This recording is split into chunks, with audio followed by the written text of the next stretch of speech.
May kilala ka bang mahilig mag-backstab? Yung panay sira, panay chismis sa kapwa niya tao kapag nakatalikod, yung tinitira niya.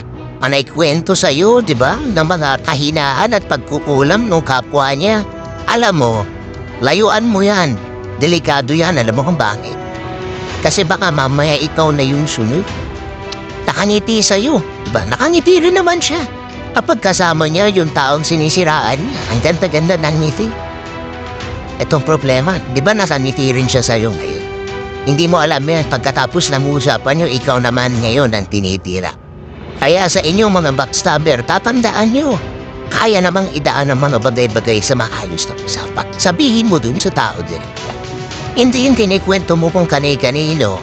Kasi sabi ko sa iyo, mas maganda pa rin i-resolve yan personally.